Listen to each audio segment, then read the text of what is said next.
Good afternoon. Welcome to the Circuit Ricardo Tormo here in Valencia. It is Ferrari Challenge 2023.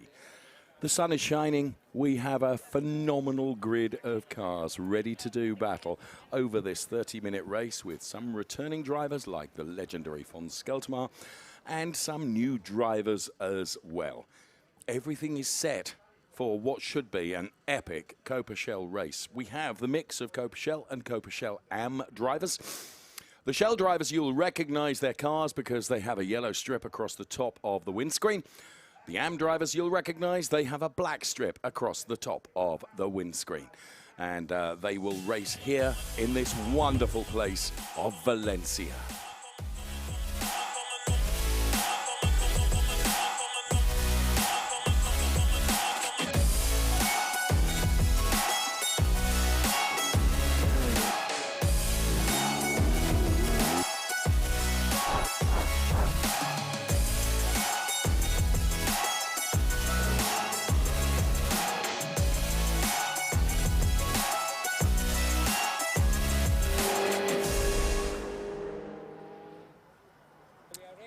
So there we can see our Europe 2023 calendar, and what an eclectic mix of tracks we've got this year. Valencia, Misano, the incorrectly spelled Spielberg, Le Mans, Estoril, Spa-Francorchamps, and of course the Finale Mondiale this year is in Mugello. This is where we are right now at Valencia. Please follow us on @Ferrari Races. We would love you to be part of our family. And you will so love being part of it. 23 degrees for the air temperature, 31 degrees the track temperature right now. Little flutter of wind of 7 kilometers per hour. Talking of little flutters of wind, it is Nico and myself. I'm referring to myself as a little flutter of wind, a little flutter of beauty as our pit lane reporter. And welcome to the Ferrari Challenge. Ludovica, good afternoon. Good afternoon to everyone. We are here in Valencia, the circuit of Ricardo Tormo, and always is ready for the first race of Coppa Shell of the season. And as you can see, there are all the 488 Challenge Evo behind me, and the 488 Challenge Evo was the protagonist of the latest season of Ferrari Challenge. Is a car very loved by all the drivers for his look racing, and is so funny to drive. Behind me there is a car of Manuela Gostner. She is very happy for the results she took today. But now let's go to hear the poleman of the Coppa Shell. Hi Axel. Hi. You start from the pole position, and can you tell us more about your qualifying today? Yeah, qualifying was quite okay, was really good on one lap. I saved a lot of tires. The track is challenging for the tires. So I'm pretty happy that I'm on pole now, so no worries for the first corner, and try my best to stay on pole and stay in front. So everything fine, enjoy the weather, and I hopefully enjoy the race. And what is your goal for this season, Axel? Yeah, sure. I was second in the World Championship and in the European Championship, so my goal only can be to win the championship. But, you know, it's a long way. It's a lot of races, but I give my very best to achieve that.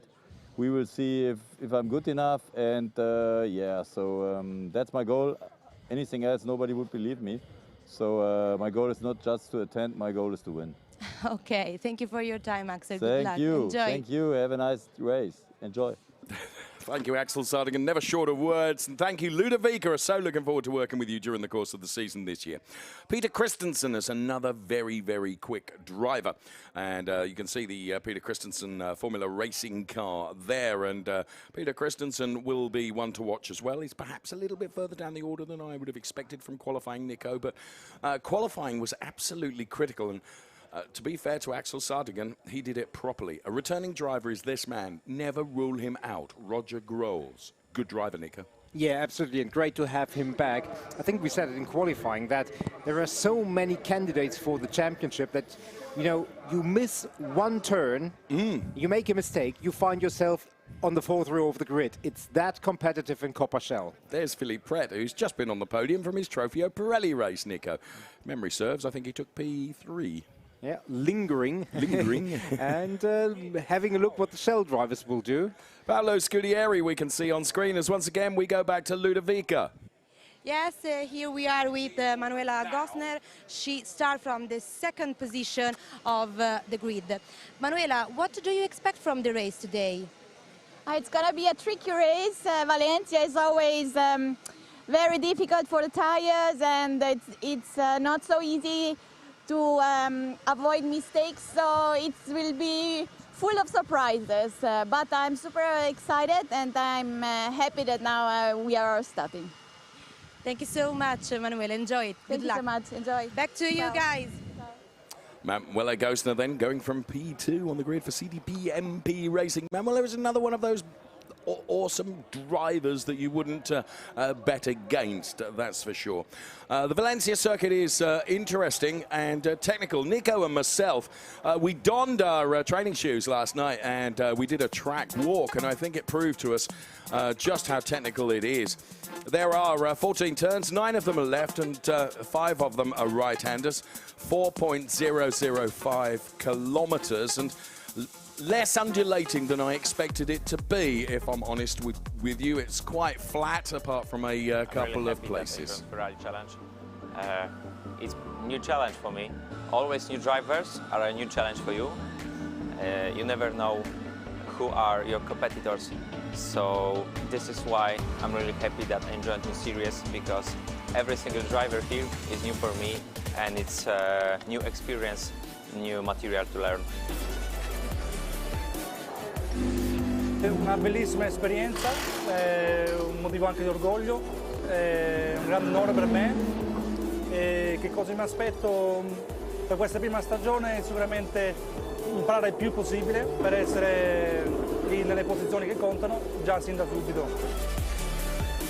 For me it's fine, I like this track, and yeah, hopefully we can get a good result on the weekend. It's really, really a pleasure to be here and to drive such a beautiful car like this one. This year I moved to Pirelli Trofeo, and this is a really new challenge and a hard challenge for me, but yeah, the team did a great job, give me a perfect car, and we are really under pressure for the weekend. Well, to be here in Valencia doing the first round of the European Challenge for Ferrari is pretty special. It's an amazing event, so I'm very grateful to be making my car debut with FF Corsa here. It's really exciting times because I've recently shifted up from karting, and yeah, there's a lot of hype around this weekend, and I can feel the atmosphere is really buzzing, so it's something special.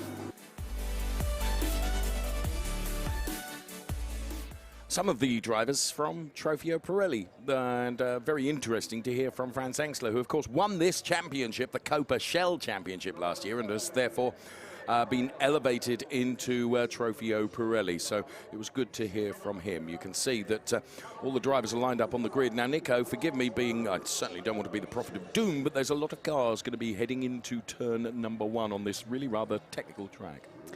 Yeah, and sometimes you get, especially in Coppa Shell, you get those moments where you think it's all going to go wrong, and sometimes you're unlucky and it does go wrong. But the fact that we've got Shell and Shell&AM drivers separated maybe is a little bit of a hope that drivers with the same speed will be amongst themselves, but you never know. And I mean, just by the virtue of having 27 cars and everybody on the same material, there is always the potential for mayhem at the beginning of the race. Certainly don't go anywhere, don't open your fridge, just open your eyes and stay with us, because in about 3 minutes we'll be green flag racing.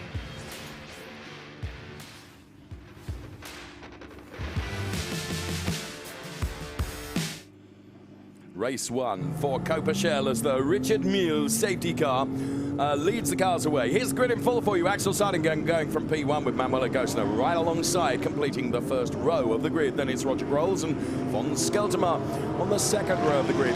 Joachim Olander and Peter Christensen are on the third row of the grid. They are the best of the AM drivers in terms of qualifying.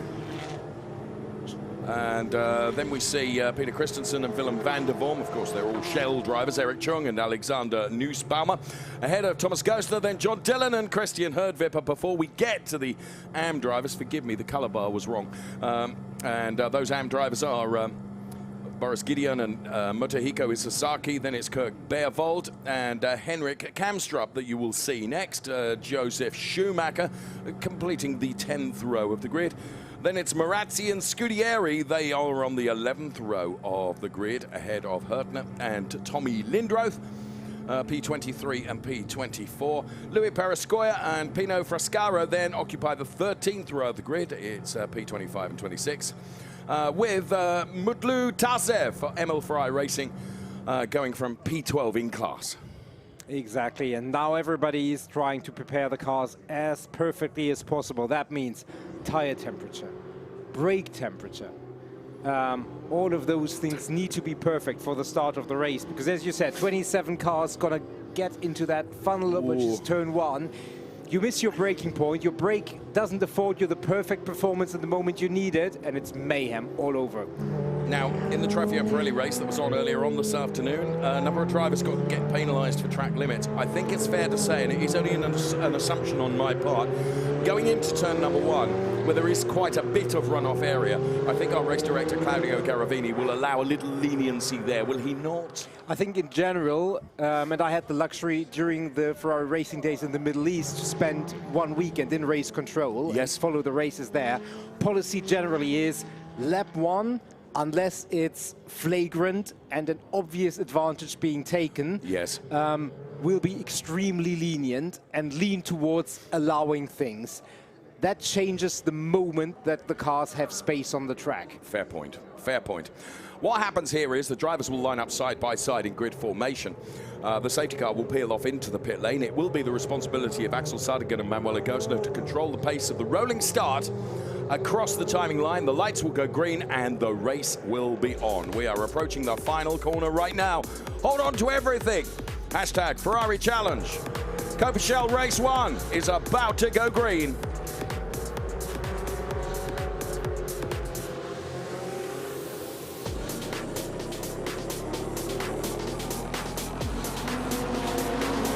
The cars accelerate and we go racing. Manuel Agostner and Axel Sardingen are absolutely side by side. Manuel carrying a little bit of additional speed through turn number 1. Runs a bit wide, as does Christian Kinch. Is Axel Sardingen going to be P1 as they get into turn number 2? Yes. Roger Grols and von Skelterma have a little coming together, and Peter Christensen is in there as well. That opens up the Willem van der Vorm car with an opportunity to take advantage there as well. I think Corinna Gostner is in all sorts of strife. She's dropped way, way down the order. You can see the car really slow there, Nico, the pink and black car. And I don't know whether there's damage there with the von Skelterma car as well. Well picked up on that, Nico. Axel Sardingen leading from Manuel Agostner from von Skelterma, and then it is Roger Grols ahead of Peter Christensen and Joachim Olander, who wants to right the wrongs of last season where so much was promised, and in the end, in terms of delivery, it wasn't where he hoped it would be.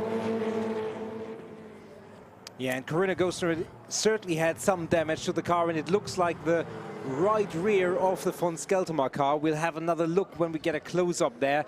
There looked like some bent material, and I think that scratched a little bit against the Pirelli P0 tire. Now the dust has disappeared, so that's possibly a good sign. But there you can see it. It's a little bit bent from what we can only assume is contact. Yes, we can only assume, and I think that's a fair assumption, isn't it? So Axel Sardingen then, P1. Manuel Agostner is giving chase then as we put the first lap in the book. And here we can see Roger Grols and von Skelterma, two Netherlands-based drivers, absolutely side by side. Roger Grols just ahead of von Skelterma, but into the braking zone they go. Roger Grols has done it around the outside.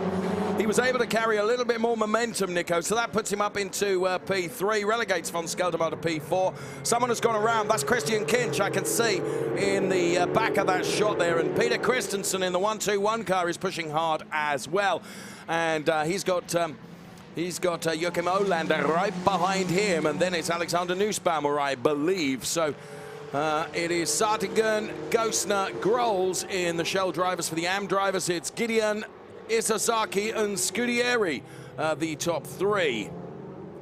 So Axel Sartingen then just calm, cool and collected, as everyone now, I think it's taken a couple of laps, Nico, for them to settle down a little bit.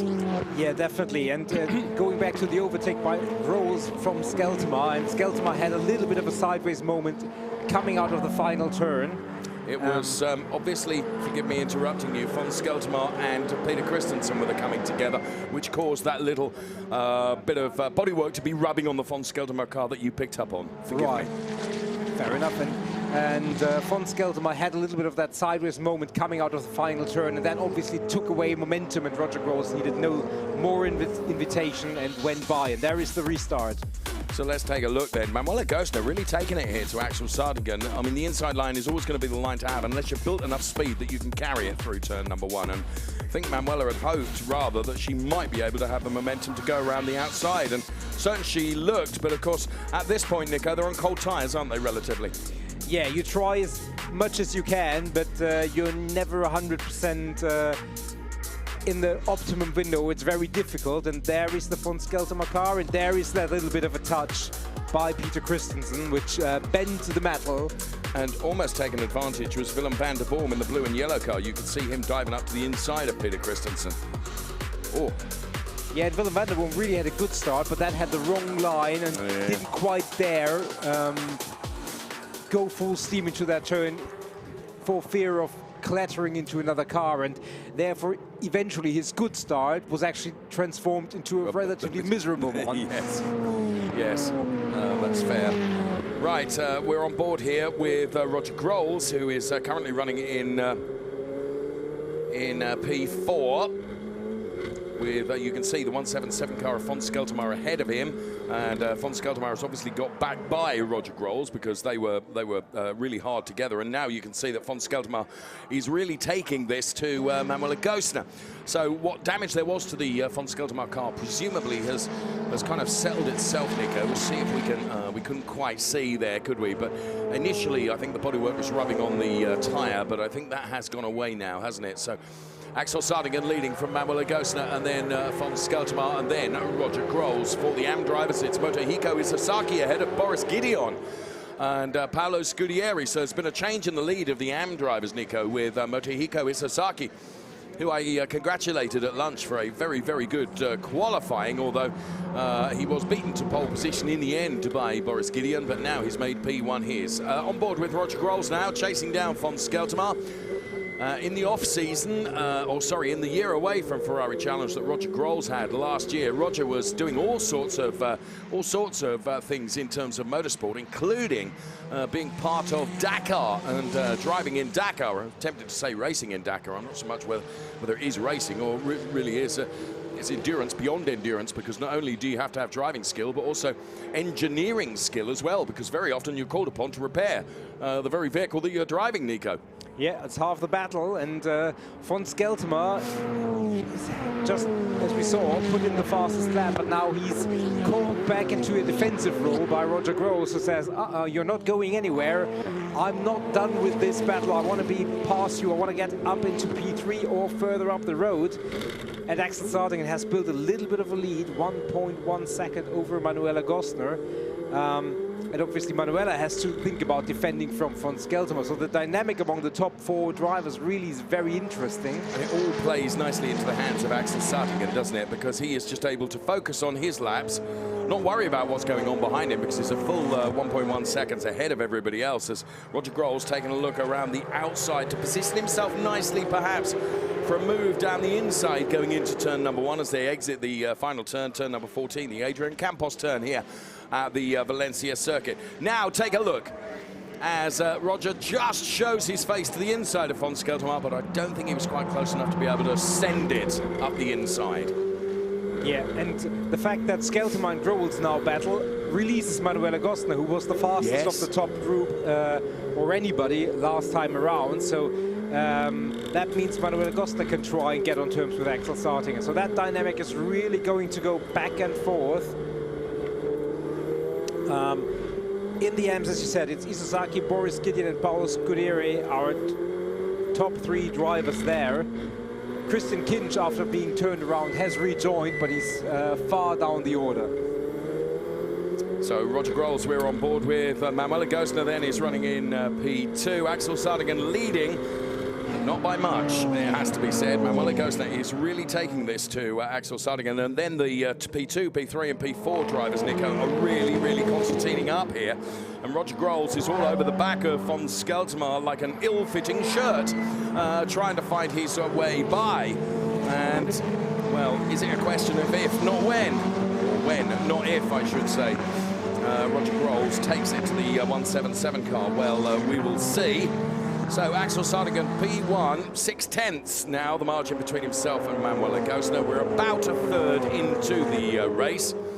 And it is Motohiko Isozaki, Boris Gideon, Paolo Scudieri, who are the 1, 2, 3 in terms of the Ferrari Challenge Coppa Shell&AM drivers, the mix of Shell and AM drivers. Now, Giorgio Sonagiotto looks after Manuela Gostner in terms of driver coaching, and Giorgio is with Ludovica right now. Hi everyone, we are here with Giorgio, Manuela Gostner's coach. Giorgio, can you tell about more of the race of Manuela? She started from the 2nd position of the grid and she's maintained the position. Yes, we are trying to attack the 1st position, but we are struggling a little bit with the tire pressure. We knew about that.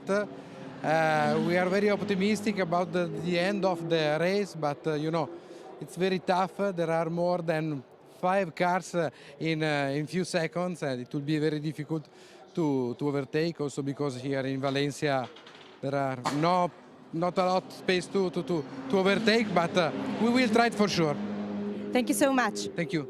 Back to you. Giorgio is always a great guy to talk to, and of course, Nico, Giorgio himself is a hugely successful racing driver, and none better than offer his advice to Manuela Gostner, who is currently running P2. And as he says, he's hoping, Nico, that the race will come to them towards the end of the race. There'll be a strategy there with regards to the tyres. But let's remember, Axel Sartinger effectively did 1 hot lap in qualifying, so his tyre longevity should be good as well. Yeah, definitely, and he's not running in the hot air of any car ahead of him, so on paper, that means Axel Sartinger should have the best cards come the end of the race, but on paper is not where this race is being driven. It's driven on the tarmac, which is abrasive here in Valencia, and you can see that string of cars. And if we said in qualifying there are so many drivers who can win this championship, the first half of the first race is a great testament to that. None of them a mistake, a slight mistake there from von Skeltermaar,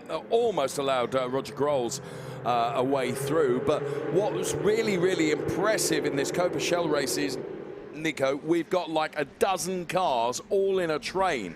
They're all so competitive and on very, very similar paces, which is great for us in terms of entertainment value.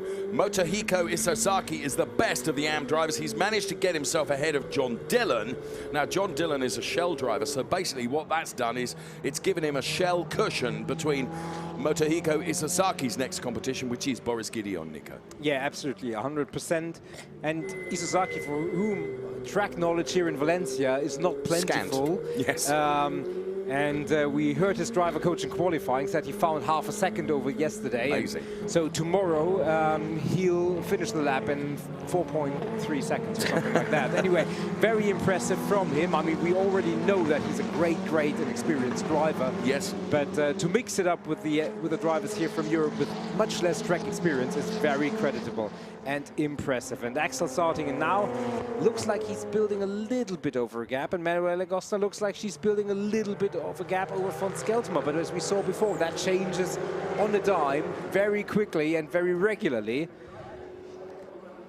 And there, 18 minutes remaining as Axel starting and basically leads the parade across the timing line.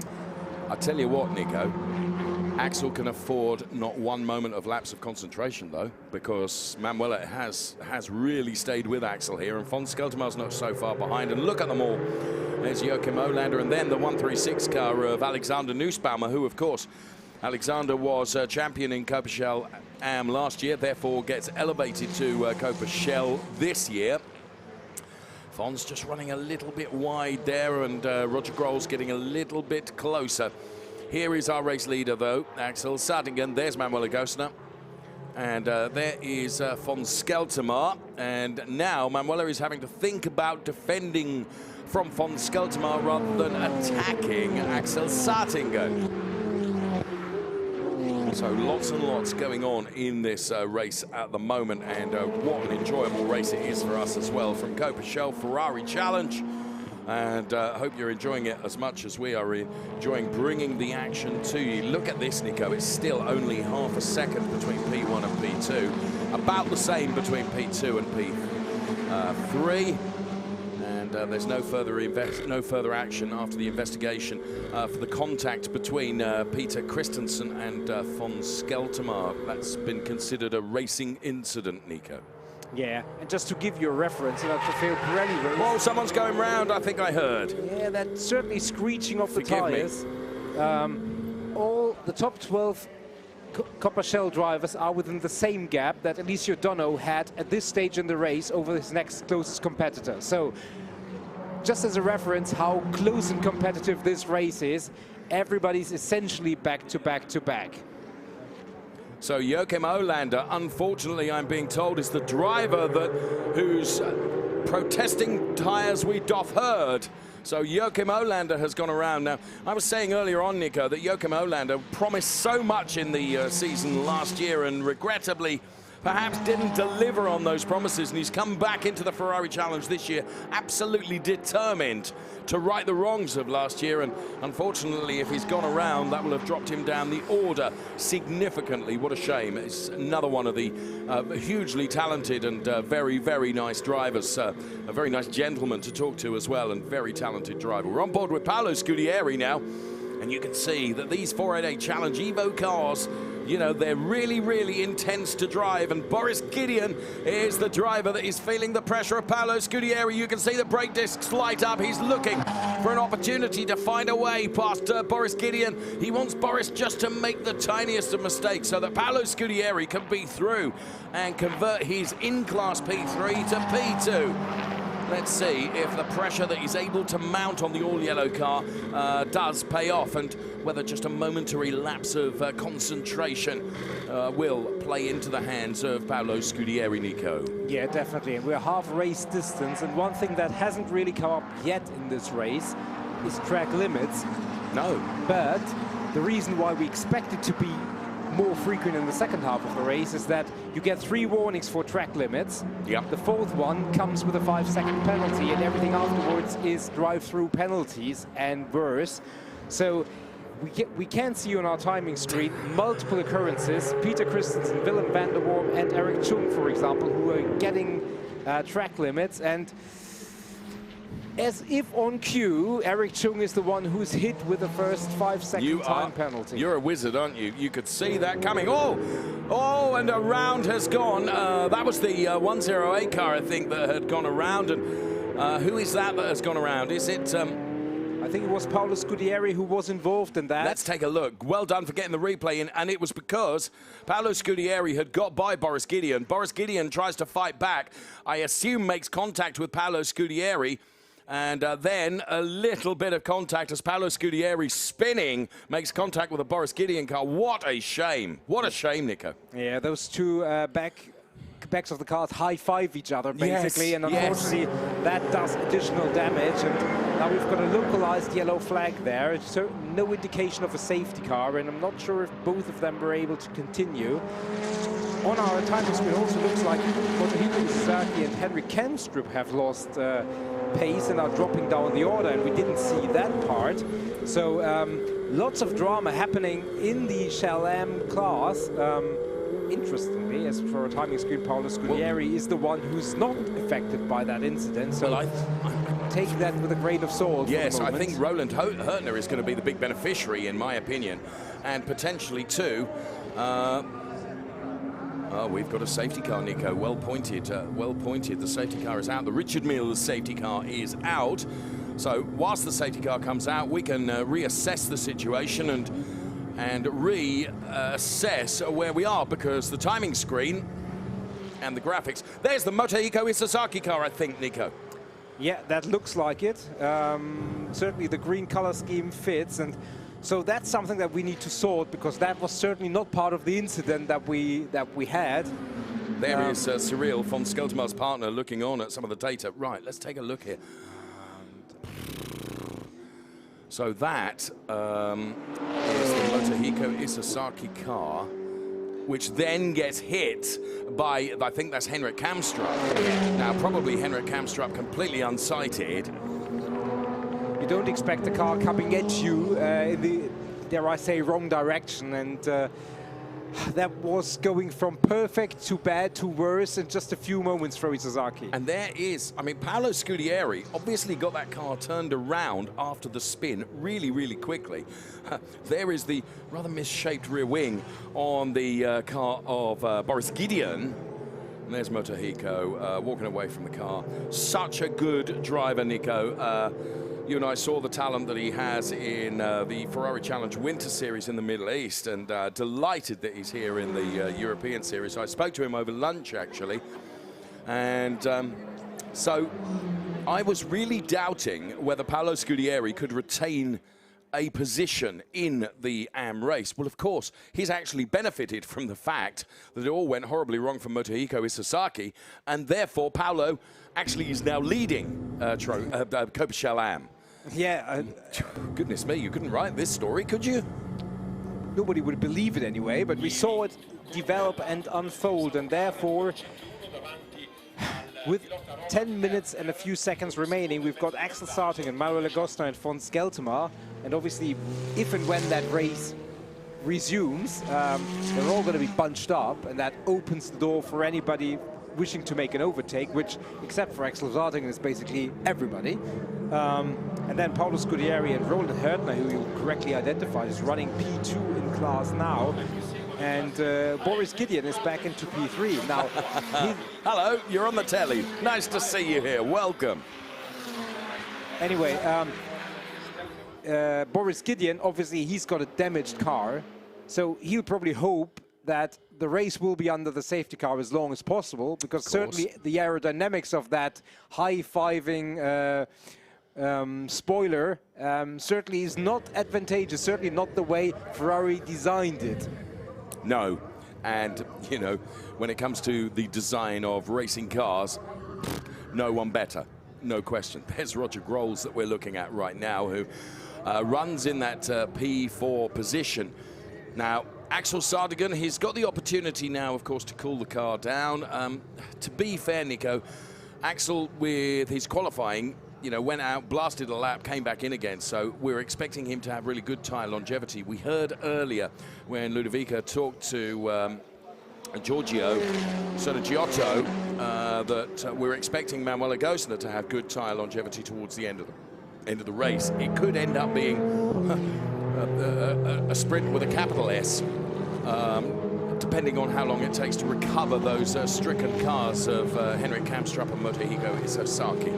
Yeah, there was quite a bit of debris from the Henrik Kamstrup car, I believe, and so obviously it's not only removing the cars, but any fluid and certainly those small bits on the racing line, which can very, very quickly damage a tire. And so you have to not only recover the big parts, which is relatively easy. Yeah, it's the smaller. The small parts is where the real bothersome stuff lies. Like, you know, when you move houses, you know, the couch is easy, but finding all the little ones is more difficult. Please don't let him open up that little can of worms. In fairness, to avoid that, I'm going to invite you to enjoy this part of the show where we can give you some great images.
So we're taking a look then at some of the images in and around the paddock here at Valencia.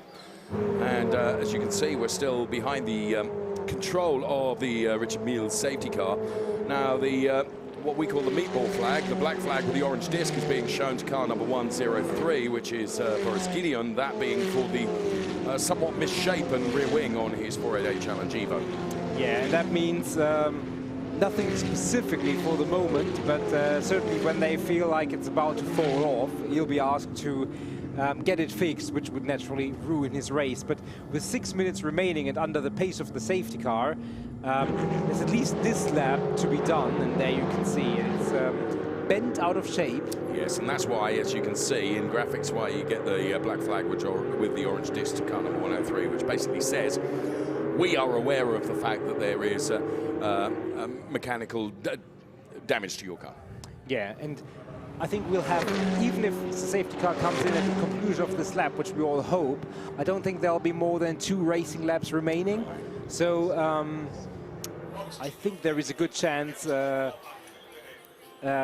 Boris Gideon will be able to complete the race without having to come in. But it's conjecture at this stage, 5 minutes, 16 seconds remaining, and we're almost into the final sector. Oh, look, and they've... I mean, the Henrik Kamstrup car there is beached, Nico. And, you know, the rules are, you know, when a car is in a position like that, it has to be recovered before we can go back to racing for obvious safety reasons. And, oh, well, the recovery unit is on site. This could end up being a one-lap dash for cash, friend. Yeah, it looks like it. We've got 4 minutes, 40 seconds, and I do think the safety car will have to come around one more time. And that would give us probably one last racing lap. And talk about drama building. And everybody will be focused on that one restart. And unfortunately, the end of the start-finish race, the one prototypical moment where you can overtake. Cesarino Frascaro in the number 140 car, who's running P7 in class for Coppa Shell&AM driver. We saw just a shot there of the pit wall, and I think it was Andrea Fausti that we can see talking to his driver out there on track. So we've got just under 4 minutes remaining. The order is Axel Sardinger from Manuel Agostner and von Skelterman, the top 3 for Shell drivers. For the AM drivers, it's Paolo Scudieri, Roland Hurtner. Now factor this in, Nico, it's Josef Schumacher, P3. I'm racking my inadequate brains and memory, but I think it would be a very, very good result for Josef Schumacher. And I'm not going to tempt fate by saying his first podium, but I think it'd be close to it. The statistician is having a look, and we're just having a little bit of a look. No, it would not be his first podium. He's done one podium, one P3 in his career, so he would double that. Well, richly deserved. Another great, great driver is Josef Schumacher, and another big, big character for Ebelane Automotive. And I do think that the safety car would have to come in or be shown to come in momentarily, or I fear that we might end this race behind the safety car. Beautiful as it is, that's not how we want to end the race.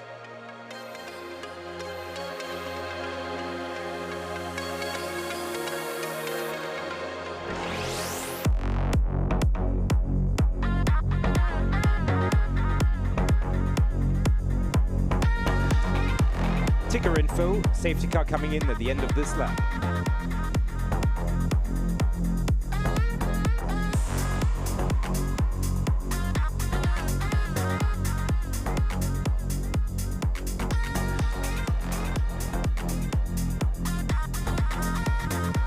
So Nico then, faster than a speeding ice cream cone, brings us the information that the safety car is coming in at the conclusion of this lap.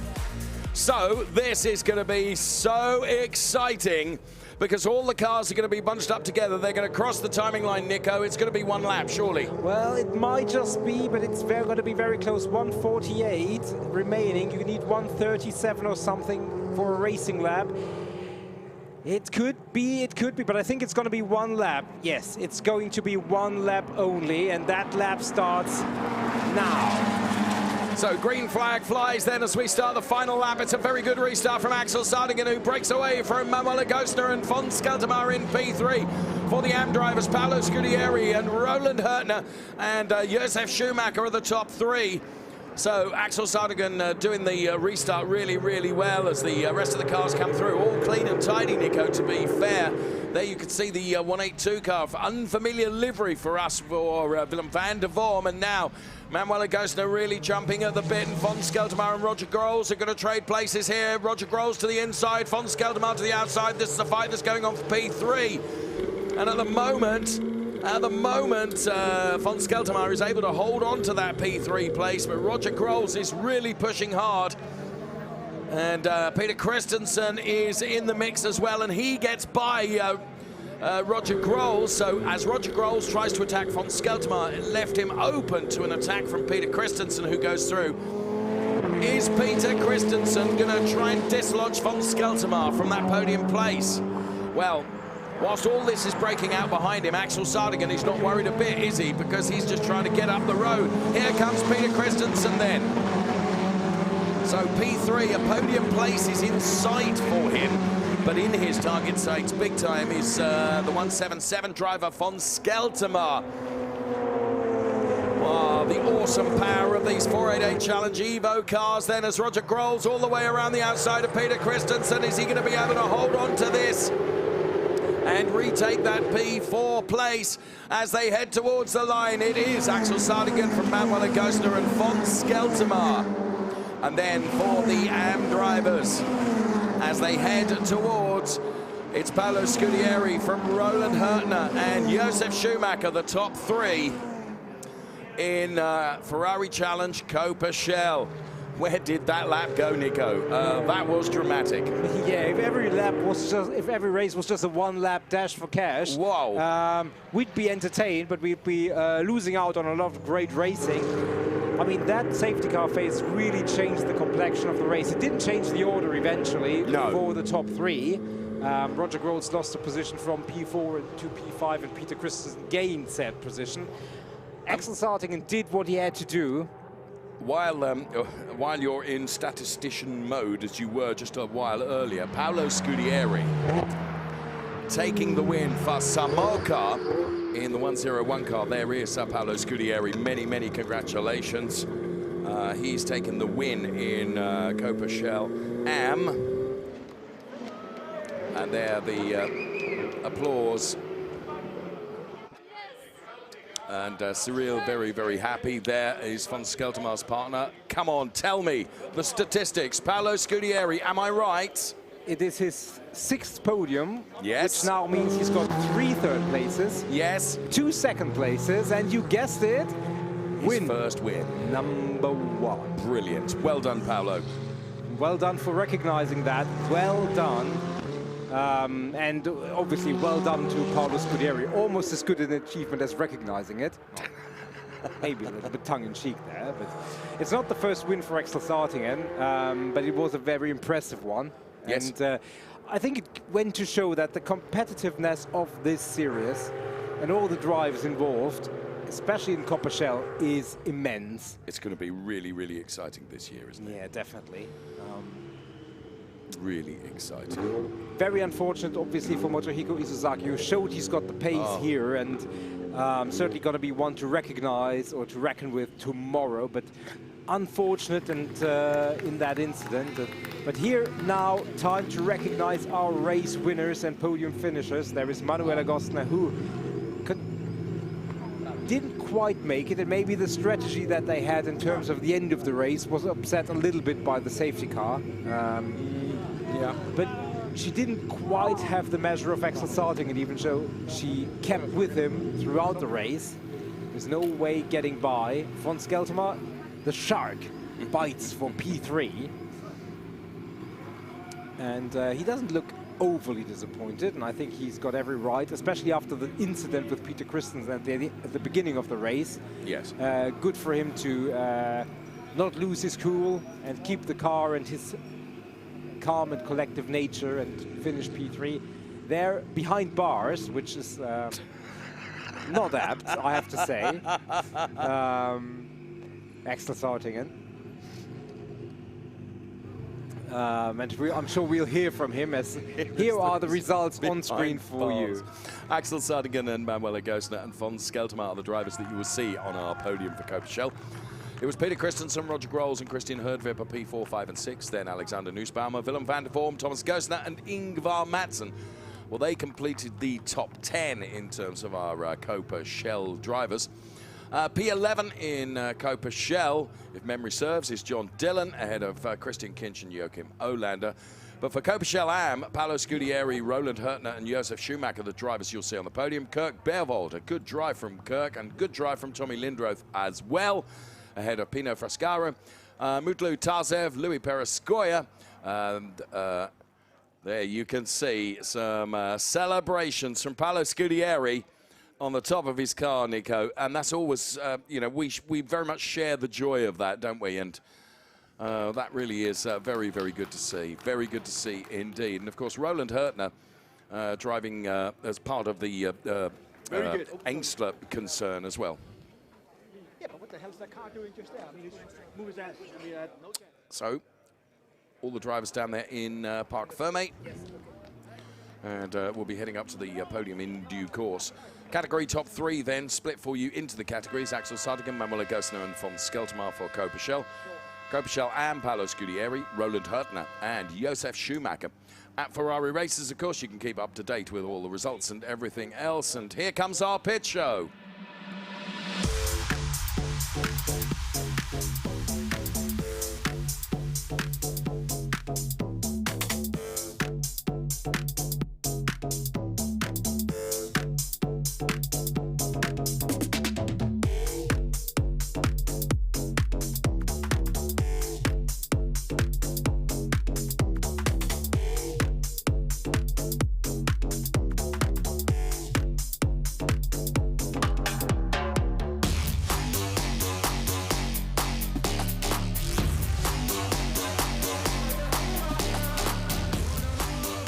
Great shot of all the emotions and the winner interview. We're going to hear from the Herta Racing driver Axel Sartingen then, who drove the 178 car to success. He, right now, is with Ludovico. Yes, here we are with the winner of the first race of Coppa Shell. Axel, is a good start for the season. In the morning you took the pole and now you win. It's a perfect start for you. Yes, it's a good start. Even if in the race I tried to keep everything under control, then the safety car came after this accident, I guess, and we stayed 3 laps on the safety car. But I already had some percentage more in the tank to accelerate if necessary. But this track is demanding to the tires, so I was really hoping that the tires make it till the end. I didn't know that the safety car will come. I could push a little bit more, but at the end I win and the winner takes it. So I'm really happy. But behind, not many accidents, which is good. I think it was an interesting race till the safety car for the TV. So that's all good. Yeah, can go on like that on Sunday, you know. Thank you. Great to hear from Axel Sartingen then, as always. Very, very, delighted. I mean, he just loves his racing, and it should be remembered that Axel Sartingen is relatively late to motor racing, and he's just enjoying it so much, and you can't help but actually feel the enjoyment from Axel Sartingen as well whenever you speak to him. A super, super guy and a very, very good racing driver, that's for sure. And he will be on the top step of the podium, and of course, on the top step of the podium for the Coppa Shell&AM, it is going to be Paolo Scudieri. So let's join Paolo now, who's also with Ludovica.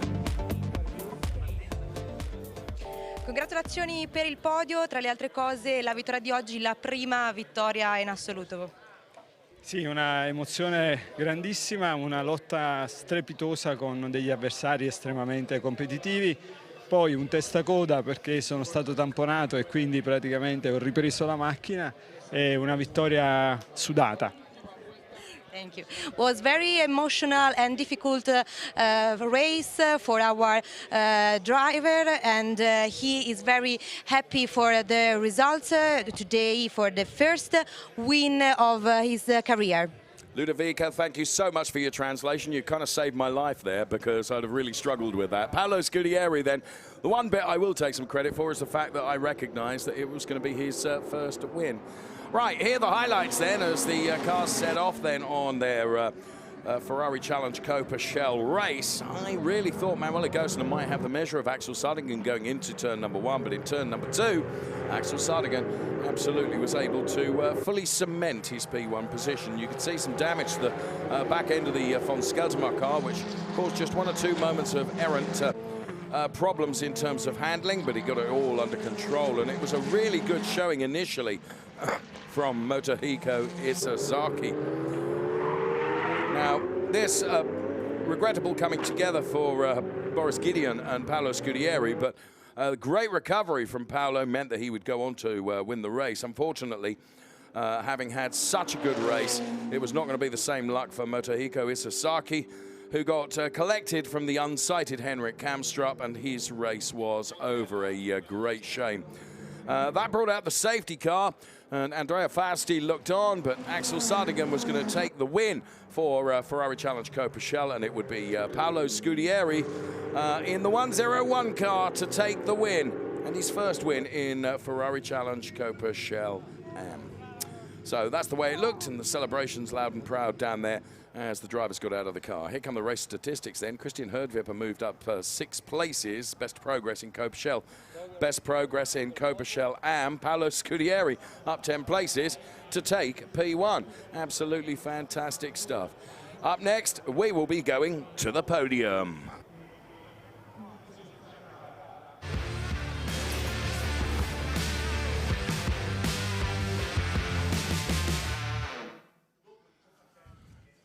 So drivers standing by to come out and collect their silverware. And there the cars all lined up. And as you can see, there's some great form of camaraderie between all the Ferrari Challenge competitors. But it's very busy below the podium. And von Skelterma taking P3 for Coppa Shell. Manuel Agostino taking P2 for Coppa Shell. And on the top step of the podium, it's going to be Axel Sardigan. Well done, Axel. Congratulated by Manuela, congratulated by von Skelterma.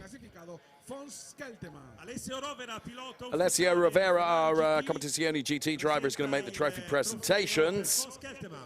Von Skelterma will receive the trophy first of all. And then, of course, Manuel Agostino. Ferrari official GT driver Alessio Rovera, what a good driver he is. Nicola Rossi look from Kessel, and Corinna Gostner also there enjoying the podium as Axel Sardigan receives his P1 trophy, Nico. Yeah, perfect start to the season for him. He said it, I'm here to win if I can, and he took the first step, and there is the national anthem.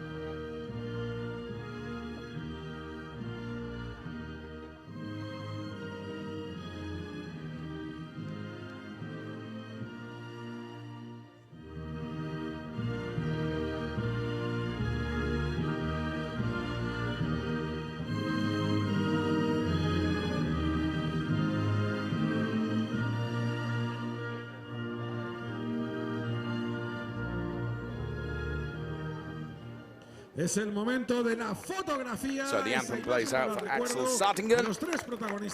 Baseball caps are redonned. And the drivers all get together on the top step of the podium. Super slow-mos to the top 3 cars then. First of all, Kessel Racing taking it to P3 in Coppa Shell. Von Skelterma.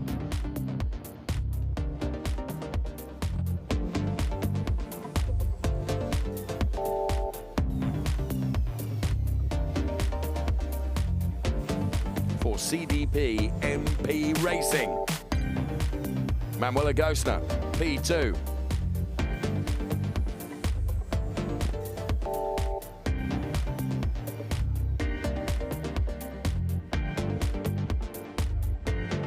Luex Sportivo, Herta Racing.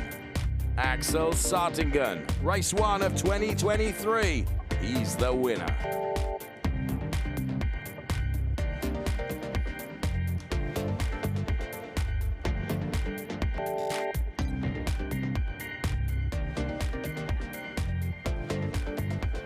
Drivers' Championship points then. Axel Sartingen then maxing his haul of points because, of course, not only did he take the race win, but he took the he took the pole position, the point for P1 as well. Up next, Coppa Shell&AM podium.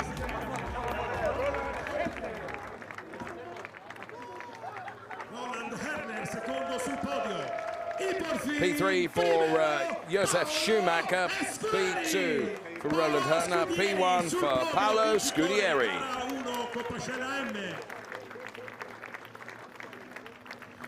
Alessio Rovera, piloto oficial de GT Driver en Ferrari, entregará el trofeo al tercer clasificado. Once again, Alessio Rovera then, the Ferrari official GT driver, is on trophy presentation duties this afternoon. Schumacher, terzo clasificato. Josef receives his Alessio Rovera, piloto oficial de GT Driver Ferrari, entregará el trofeo que trophy. corresponde a Roland Hertner como segundo clasificado. Roland Hertner receiving his. And then it'll be the race winner's trophy to be presented to Paolo Scudieri, race winner in Spain.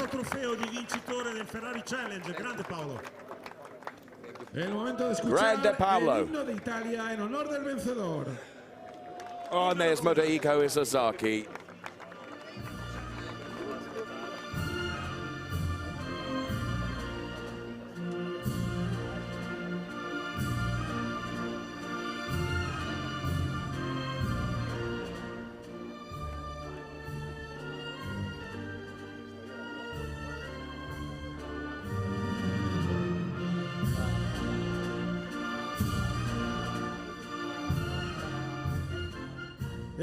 Does that not say something about the camaraderie amongst the Ferrari Challenge driver that Motohiko Isozaki, one of the first to be there to offer congratulations to those drivers on the podium. If ever a driver would feel hard done by, I would have thought it would be him. But no, down there to celebrate and to wish and offer his congratulations to the top three. Taking the P3, Josef Schumacher.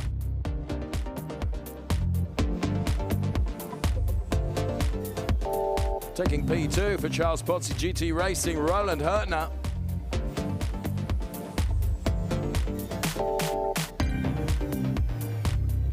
And taking the win for Samoka in the 101 car, it is Paolo Scudieri.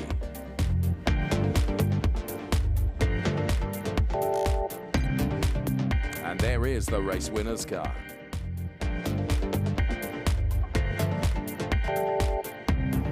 In terms of the Drivers' Championship then, we've done the computations. It's the easiest day in which to do the points tallies because, of course, it is the first race. And here are the points tallies then. Paolo Scudieri on 16 points, Roland Hertner on 13, Josef Schumacher on 11. Followed up by Kirk, Beerwold, Tommy Lindroth, Pino Frascaro, Mutlu Tarzep, Boris Gideon, Louis Perescoya, and Motohiko Isozaki. So that's the way it looks then. Of course, another drive, another race to come from the Ferrari Challenge Coppa Shell drivers as Alessio Donna and Pino Frascaro look on at the trophy presentations that were going on from Nico, from myself, and from Ludovico as well. Thank you so much for watching. We'll see you tomorrow for another couple of races, another couple of qualifying sessions from Ferrari Challenge. Goodbye.